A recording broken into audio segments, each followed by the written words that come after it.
आज सरकार व जनतेमधला दुवा जर बघायला गेला तर आज सामाजिक क्षेत्रामध्ये काम करणाऱ्या ज्या संस्था आहेत, त्यांचे संस्था प्रतिनिधी आहेत, ते सर्व या सरकारमधला आणि जनतेमधला दुवा आहे.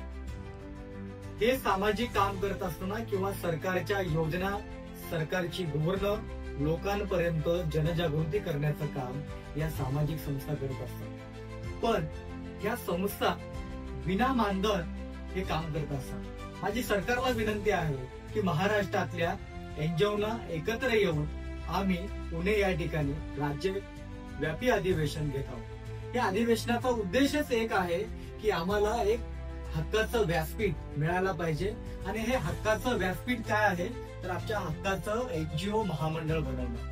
हे एनजीओ महामंडळ काय काम करणार आहे तर सरकारच्या मदतीला आम्ही आहोत. आम्ही एनजीओ म्हणून आम्ही महाराष्ट्रामध्ये काम करत असताना आम्ही सरकारला देखील चॅलेंज करू शकतो आणि कोणत्याही गोष्टीला चॅलेंज करू शकतो आणि या सामाजिक प्रश्नांना वाचा फोडू शकतो. ही एनजीओची ताकद आहे. माझं सरकारला विनंती आहे की हे राज्यव्यापी अधिवेशन आम्ही जे घेणार आहोत हे महाराष्ट्रातील सामाजिक प्रश्न संपवण्यासाठी आणि शासनाच्या योजना लोकांपर्यंत पोहोचवून पारदर्शकपणे काम कसं करता येईल हा आमचा मेन हेतू आहे. माझा एक विनंती आहे की येणाऱ्या अधिवेशनानंतर हक्काचं असं महामंडळ बनल्यानंतर की शासन प्रणालीनुसार त्या नियमावलीप्रमाणे ज्या पद्धतीने शासनाच्या प्रणालीमध्ये जर सामाजिक संस्था काम करायला लागली तर आपल्या सामाजिक क्षेत्रात जे काही उपक्रम असतील, ज्या काही योजना असतील त्या कमी वेळेमध्ये, कमी खर्चामध्ये ह्या महाराष्ट्रामध्ये सर्वसामान्य जनतेपर्यंत पोहोचू शकतात.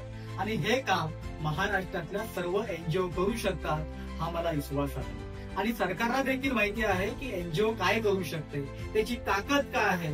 जर एकत्र आल्यानंतर त्याची ताकद सरकारला कळेल.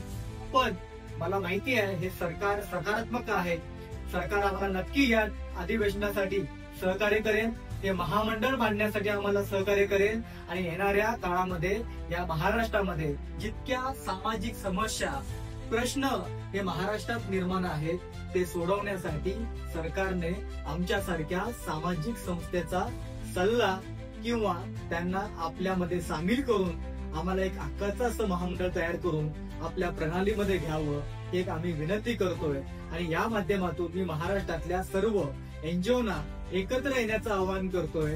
पुणे या ठिकाणी मंगळवारी 19 ऑगस्ट 2025 रोजी गणेश कला क्रीडा या सभागृहामध्ये हा राज्यव्यापी अधिवेशनाचा कार्यक्रम संपन्न होणार आहे. तुमच्या सर्वांच्या साक्षीने होणार आहे.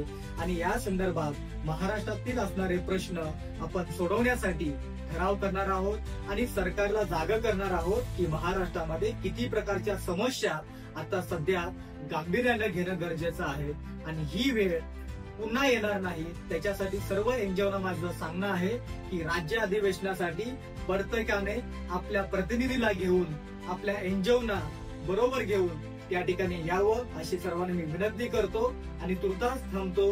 जय हिंद, जय महाराष्ट्र.